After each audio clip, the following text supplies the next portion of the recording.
vegana presence. The Merchant of Venice. Source: Tales from Shakespeare.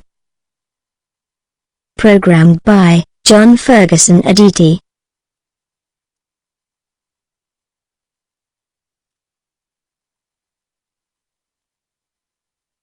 Shylock, the Jew, lived at Venice.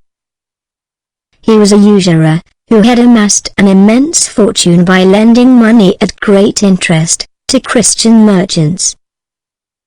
Shylock, being a hard-hearted man, exacted the payment of the money he lent with such severity, that he was much disliked by all good men, and particularly by Antonio, a young merchant of Venice, and Shylock as much hated Antonio, because he used to lend money to people in distress, and would never take any interest for the money he lent. Therefore there was great enmity between this covetous Jew, and the generous merchant Antonio. Whenever Antonio met Shylock on the Rialto, or exchange, he used to reproach him with his usuries and hard dealings, which the Jew would bear with seeming patience, while he secretly meditated revenge. Antonio was the kindest man that lived, the best conditioned, and had the most unwearied spirit in doing courtesies. Indeed, he was one, in whom the ancient Roman honor more appeared, than in any that drew breath in Italy. He was greatly beloved by all his fellow citizens, but the friend who was nearest and dearest to his heart, was Bassanio, a noble Venetian, who, having but a small patrimony, had nearly exhausted his little fortune, by living in too expensive a manner for his slender means, as young men of high rank, with small fortunes are too apt to do. Whenever Bassanio wanted money Antonio assisted him, and it seemed as if they had but one heart and one purse between them.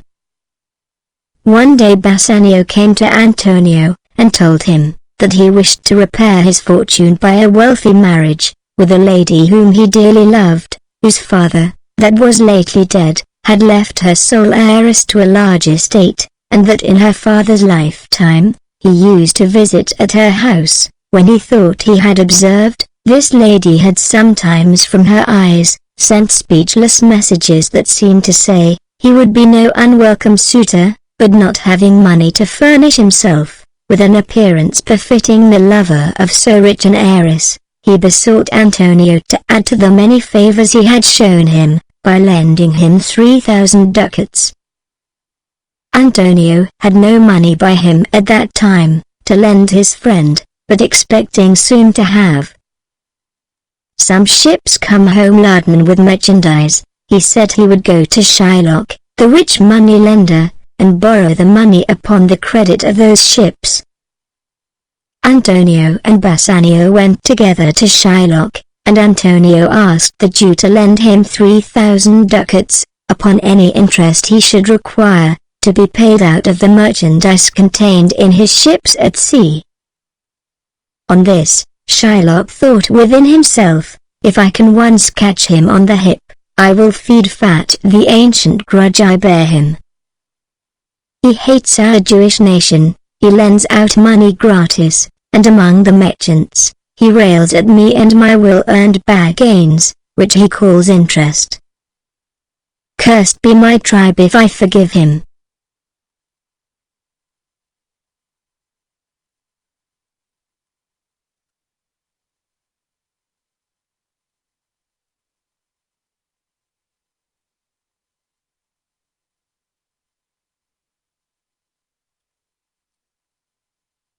Antonio, finding he was musing within himself and did not answer, and being impatient for the money, said, Shylock, do you hear? Will you lend the money? To this question the Jew replied, Signor Antonio, on the Rialto many a time and often, you have railed at me about my moneys and my usuries, and I have borne it with a patient shrug, for sufferance is the badge of all our tribe. And then you have called me unbeliever, cutthroat dog, and spit upon my Jewish garments, and spurned at me with your foot, as if I was a cur. Well, then, it now appears you need my help, and you come to me and say, Shylock, lend me monies. Has a dog money? Is it possible a cur should lend 3,000 ducats? Shall I bend low and say, fair sir, you spit upon me on Wednesday last, another time you called me dog, and for these courtesies I am to lend you monies? Antonio replied, I am as like to call you so again, to spit on you again, and spurn you, too. If you will lend me this money, lend it not to me as to a friend, but rather lend it to me as to an enemy, that, if I break, you may with better face exact the penalty. Why, look you, said Shylock, how you storm. I would be friends with you, and have your love. I will forget the shames you have put upon me. I will supply your wants and take no interest for my money. This seemingly kind offer greatly surprised Antonio, and then Shylock, still pretending kindness, and that all he did was to gain Antonio's love, again said he would lend him the 3,000 ducats, and take no interest for his money, only Antonio should go with him to a lawyer, and there sign in merry sport, a bond that, if he did not repay the money by a certain day, he would forfeit a pound of flesh, to be cut off from any part of his body that Shylock pleased. Content, said Antonio. I will sign to this bond, and say there is much kindness in the Jew. Bassanio said Antonio should not sign to such a bond for him, but still Antonio insisted that he would sign it, for that before the day of payment came, his ships would return laden with many times the value of the money. Shylock, hearing this debate, exclaimed, O Father Abraham, what suspicious people these Christians are! Their own hard dealings teach them to suspect the thoughts of others. I pray, you tell me this, Bassanio, if he should break his day, what should I gain by the exaction of the forfeiture? A pound of man's flesh, taken from a man, is not so estimable, profitable, neither, as the flesh of mutton or beef. I say, to buy his favor I offer this friendship, if he will take it, so, if not, adieu. At last, against the advice of Bassanio, who, notwithstanding all the Jew had said of his kind intentions, did not like his friend should run a hazard of this shocking penalty, for his sake, Antonio signed the bond, thinking it really was, as the Jew said, merely in sport. The rich heiress that Bassanio wished to marry, lived near Venice, at a place called Belmont. Her name was Portia, and in the graces of her person, and her mind, she was nothing inferior to that Portia, of whom we read, who was Cato's daughter, and the wife of Brutus. Bassanio being so kindly supplied with money by his friend Antonio, at the hazard of his life, set out for Belmont with a splendid train, and attended by a gentleman of the name of Gracino. Bassanio proving successful in his suit, Portia in a short time, consented to accept of him for a husband. Bassanio confessed to Portia that he had no fortune, and that his high birth and noble ancestry were all that he could boast of. She, who loved him for his worthy qualities and had riches enough, not to regard wealth in a husband, answered, with a graceful modesty, that she would wish herself 1,000 times more fair, and 10,000 times more rich, to be more worthy of him. And then the accomplished Portia, prettily dispraised herself and said she was an unlessoned girl, unschooled, unpracticed, yet not so old but that she could learn, and that she would commit her gentle spirit, to be directed and governed by him in all things, and she said, myself and what is mine to you and yours is now converted. But yesterday, Bassanio, I was the lady of this fair mansion, queen of myself, and mistress over these servants, and now this house, these servants, and myself are yours, my lord, I give them with this ring. presenting a ring to Bassanio.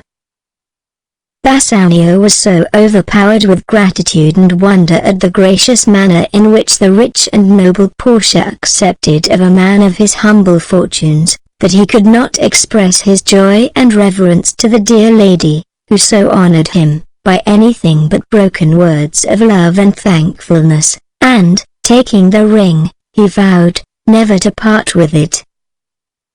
Gratiano and Nerissa, Portia's waiting maid, were in attendance upon their lord and lady, when Portia so gracefully promised to become the obedient wife of Bassanio, and Gratiano, wishing Bassanio and the generous lady joy, desired permission to be married at the same time.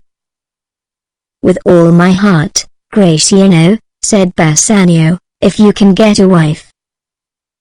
Gratiano then said that he loved the lady Portia's fair waiting gentlewoman, Nerissa, and that she had promised to be his wife, if her lady married Bassanio. Portia asked Nerissa if this was true. Nerissa replied, "Madam, it is so, if you approve of it." Portia willingly consenting, Bassanio pleasantly said, "Then our wedding feast shall be much honored by your marriage, Gratiano." The happiness of these lovers was sadly crossed at this moment by the entrance of a messenger, who brought a letter from Antonio, containing fearful tidings. When Bassanio read Antonio's letter, Portia feared it was to tell him of the death of some dear friend. He looked so pale, and, inquiring what was the news which had so distressed him, he said, "Oh, sweet Portia, here are a few of the unpleasantest words that ever blotted paper. Gentle lady, when I first imparted my love to you, I freely told you all the wealth I had ran in my veins, but I should have told you that I had less than nothing, being in debt." Bassanio then told Portia what has been here related, of his borrowing the money of Antonio, and of Antonio's procuring it of Shylock the Jew, and of the bond, by which Antonio had engaged to forfeit a pound of flesh, if it was not repaid by a certain day, and then Bassanio read Antonio's letter, the words of which were, "Sweet Bassanio, my ships are all lost, my bond to the Jew is forfeited, and since in paying it is impossible I should live, I could wish to see you at my death, notwithstanding, use your pleasure. If your love for me do not persuade you to come, let not my letter." "Oh, my dear love," said Portia, "dispatch all business and begone. You shall have gold to pay the money 20 times over, before this kind friend shall lose a hair by my Bassanio's fault, and as you are so dearly bought, I will dearly love you." Portia then said she would be married to Bassanio before he set out, to give him a legal right to her money, and that same day they were married, and Gratiano was also married to Nerissa, and Bassanio and Gratiano, the instant they were married, set out in great haste for Venice, where Bassanio found Antonio in prison. The day of payment being past, the cruel Jew would not accept of the money which Bassanio offered him, but insisted upon having a pound of Antonio's flesh. A day was appointed to try this shocking cause, before the Duke of Venice, and Bassanio awaited in dreadful suspense the event of the trial. When Portia parted with her husband, she spoke cheeringly to him and bade him bring his dear friend along with him, when he returned, yet she feared it would go hard with Antonio, and when she was left alone, she began to think and consider within herself, if she could by any means be instrumental in saving the life of her dear Bassanio's friend. And notwithstanding when she wished to honor her Bassanio she had said to him, with such a meek and wife-like grace, that she would submit in all things, to be governed by his superior wisdom, yet being now called forth into action, by the peril of her honored husband's friend, she did nothing doubt her own powers, and by the sole guidance of her own true and perfect judgment, at once resolved to go herself to Venice, and speak in Antonio's defense. Portia had a relation who was a counselor in the law. To this gentleman, whose name was Bellario, she wrote, and, stating the case to him, desired his opinion, and that with his advice, he would also send her the dress worn by a counselor. When the messenger returned, he brought letters from Bellario of advice how to proceed, and also everything necessary for her equipment. Portia dressed herself and her maid Nerissa in men's apparel, and, putting on the robes of a counselor, she took Nerissa along with her as her clerk. Setting out immediately, they arrived at Venice on the very day of the trial. The cause was just going to be heard before the Duke and Senators of Venice in the Senate House, when Portia entered this high court of justice and presented a letter from Bellario, in which that learned counselor wrote to the Duke, saying he would have come himself to plead for Antonio, but that he was prevented by sickness, and he requested that the learned young Dr. Balthasar, so he called Portia, might be permitted to plead in his stead. This the Duke granted, much wondering at the youthful appearance of the stranger, who was prettily disguised by her counselor's robes and her large wig.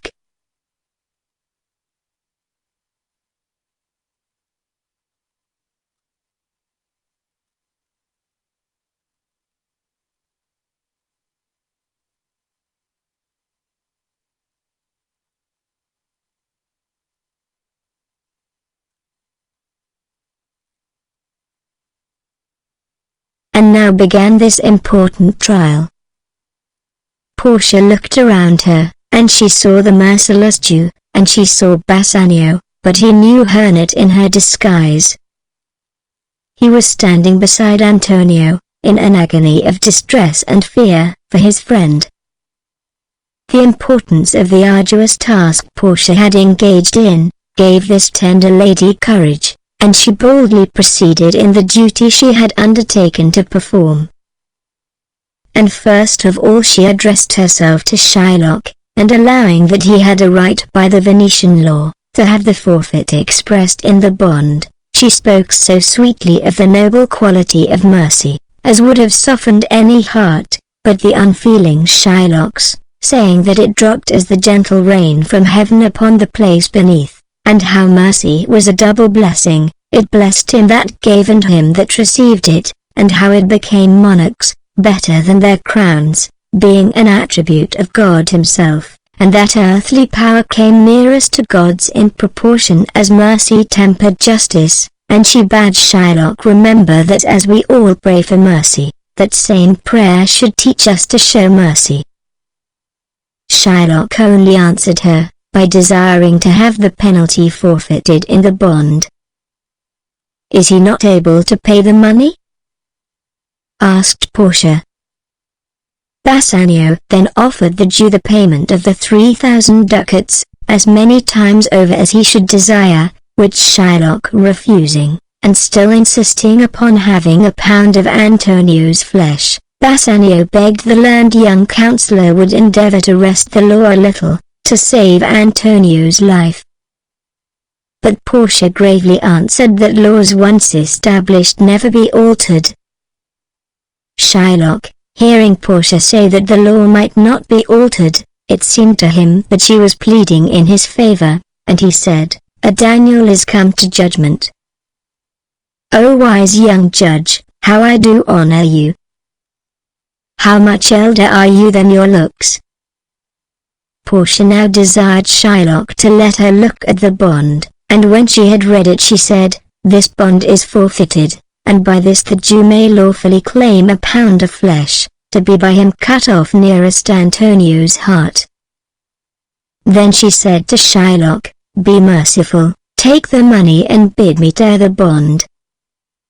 But no mercy would the cruel Shylock show, and he said, "By my soul, I swear there is no power in the tongue of man to alter me."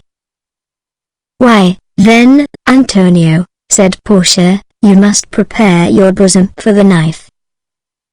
And while Shylock was sharpening long knife with great eagerness to cut off the pound of flesh, Portia said to Antonio, "Have you anything to say?" Antonio with a calm resignation replied, that he had but little to say, for that he had prepared his mind for death. Then he said to Bassanio, "Give me your hand, Bassanio. Fare you well. Grieve not that I am fallen into this misfortune for you. Commend me to your honorable wife and tell her how I have loved you." Bassanio in the deepest affliction replied, "Antonio, I am married to a wife who is as dear to me as life itself, but life itself, my wife, and all the world are not esteemed with me above your life. I would lose all, I would sacrifice all to this devil here, to deliver you." Portia hearing this, though the kind-hearted lady was not at all offended with her husband, for expressing the love he owed to so true a friend as Antonio, in these strong terms, yet could not help answering, "Your wife would give you little thanks, if she were present, to hear you make this offer."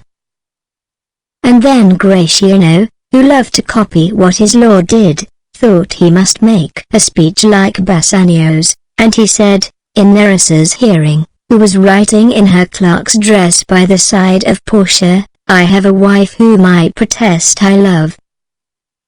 I wish she were in heaven if she could but entreat some power there, to change the cruel temper of this currish Jew. It is well you wish this behind her back, else you would have but an unquiet house," said Nerissa. Shylock now cried out, impatiently, "We trifle time. I pray pronounce the sentence." And now all was awful expectation in the court, and every heart was full of grief for Antonio. Portia asked if the scales were ready to weigh the flesh, and she said to the Jew, "Shylock, you must have some surgeon by, lest he bleed to death." Shylock, whose whole intent was that Antonio should bleed to death, said, "It is not so named in the bond." Portia replied, "It is not so named in the bond, but what of that? It were good you did so much for charity." To this all the answer Shylock would make was, "I cannot find it, it is not in the bond." "Then," said Portia, "a pound of Antonio's flesh is thine. The law allows it and the court awards it. And you may cut this flesh from off his breast. The law allows it and the court awards it." Again Shylock exclaimed, "O wise and upright judge! A Daniel is come to judgment." And then he sharpened his long knife again, and looking eagerly on Antonio, he said, "Come, prepare." "Tarry a little, Jew," said Portia. "There is something else. This bond here gives you no drop of blood, the words expressly are, a pound of flesh. If in the cutting off the pound of flesh you shed one drop of Christian blood, your lands and goods are by the law to be confiscated to the state of Venice."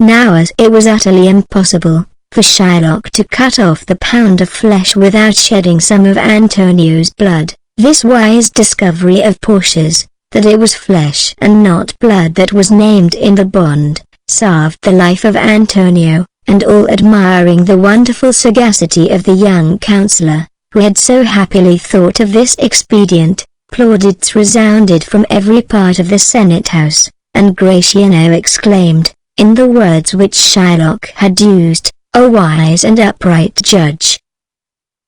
Mark, Jew, a Daniel is come to judgment. Shylock, finding himself defeated in his cruel intent, said, with a disappointed look, that he would take the money.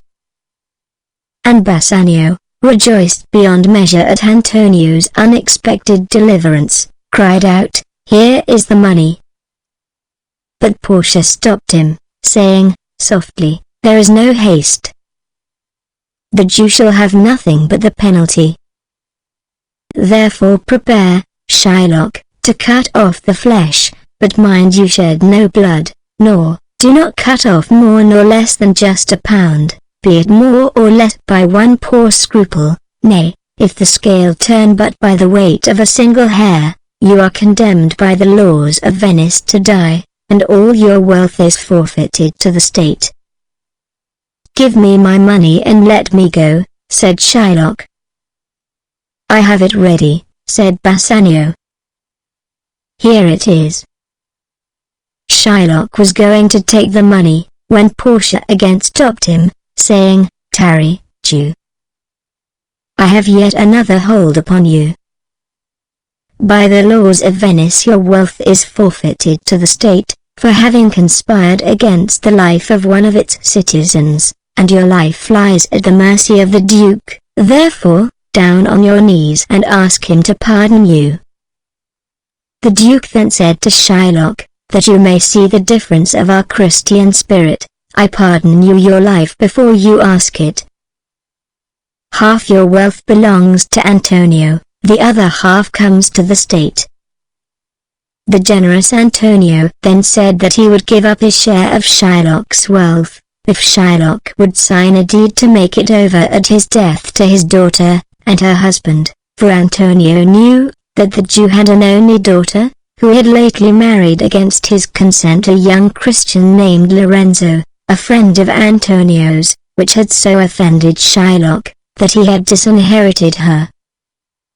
The Jew agreed to this, and being thus disappointed in his revenge and despoiled of his riches, he said, "Amil, let me go home.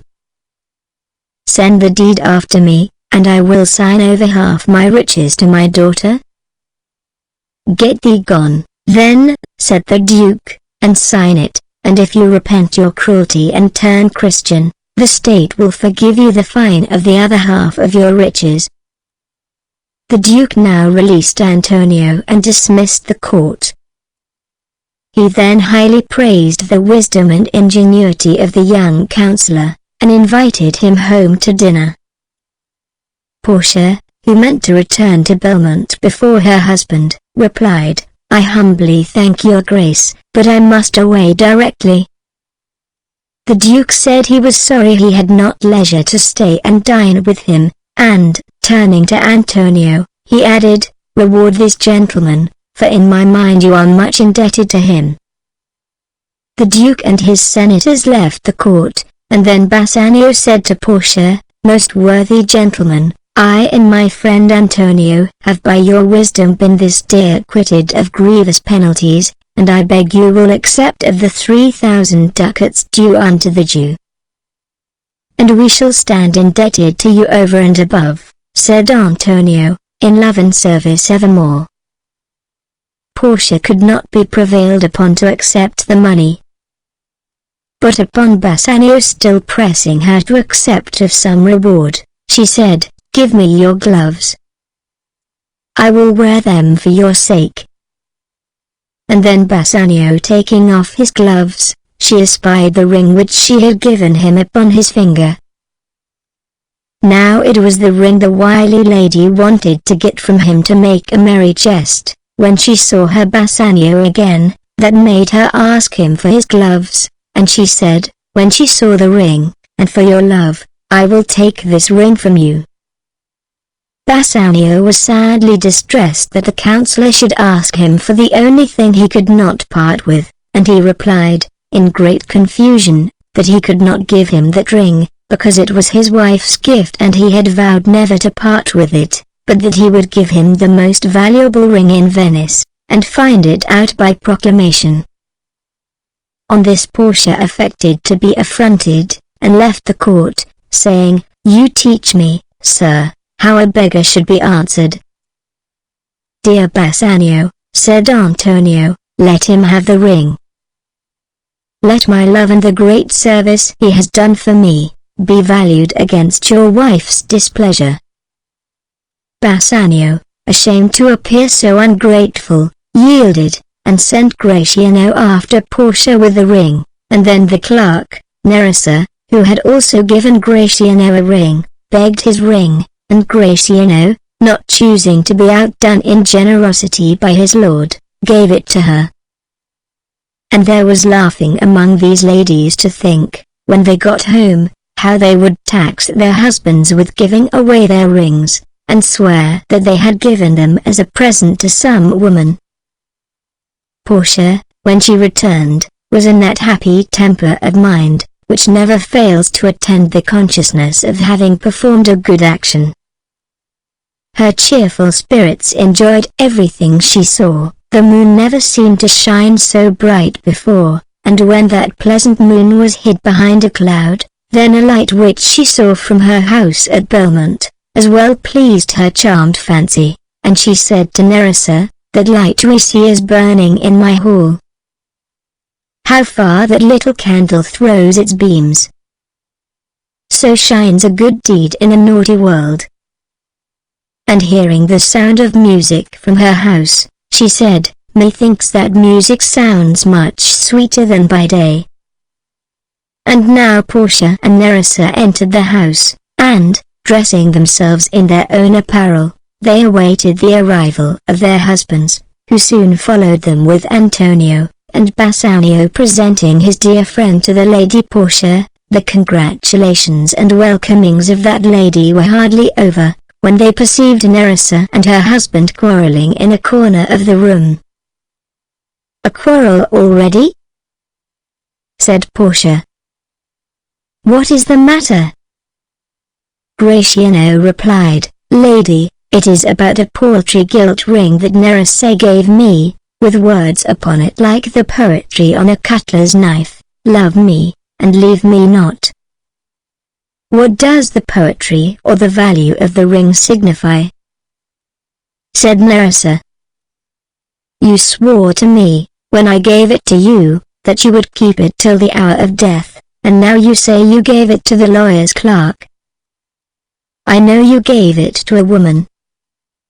"By this hand," replied Gratiano, "I gave it to a youth, a kind of boy, a little scrubbed boy, no higher than yourself. He was clerk to the young counselor, that by his wise pleading saved Antonio's life. This prating boy begged it, for a fee, and I could not for my life deny him." Portia said, "You were to blame, Gratiano, to part with your wife's first gift." "I gave my lord Bassanio a ring, and I am sure he would not part with it for all the world." Gratiano, in excuse for his fault, now said, "My lord Bassanio gave his ring away to the counselor, and then the boy, his clerk, that took some pains in writing, he begged my ring." Portia, hearing this, seemed very angry and reproached Bassanio for giving away her ring, and she said Nerissa had taught her what to believe, and that she knew some woman had the ring. Bassanio was very unhappy to have so offended his dear lady, and he said with great earnestness, "No, by my honor, no woman had it, but a civil doctor who refused 3,000 ducats of me and begged the ring, which when I denied him he went displeased away. What could I do, sweet Portia? I was so beset with shame for my seeming ingratitude, that I was forced to send the ring after him. Pardon me, good lady. Had you been there, I think you would have begged the ring of me to give the worthy doctor." "Ah," said Antonio, "I am the unhappy cause of these quarrels." Portia bid Antonio not to grieve at that, for that he was welcome notwithstanding, and then Antonio said, "I once did lend my body for Bassanio's sake, and but for him to whom your husband gave the ring, I should have now been dead." I dare be bound again, my soul upon the forfeit, your lord will never more break his faith with you. Then you shall be his surety, said Portia. Give him this ring and bid him keep it better than the other. When Bassanio looked at this ring he was strangely surprised to find it was the same he gave away, and then Portia told him how she was the young counselor, and Nerissa was her clerk, and Bassanio found, to his unspeakable wonder and delight, that it was by the noble courage and wisdom of his wife that Antonio's life was saved. And Portia again welcomed Antonio, and gave him letters which by some chance had fallen into her hands, which contained an account of Antonio's ships, that was supposed lost, being safely arrived in the harbor. So these tragical beginnings of this rich merchant's story were all forgotten in the unexpected good fortune which ensued, and there was leisure to laugh at the comical adventure of the rings and the husbands that did not know their own wives, Gratiano merrily swearing, in a sort of rhyming speech, that, while he lived, he'd fear no other thing so sore, as keeping safe Nerissa's ring.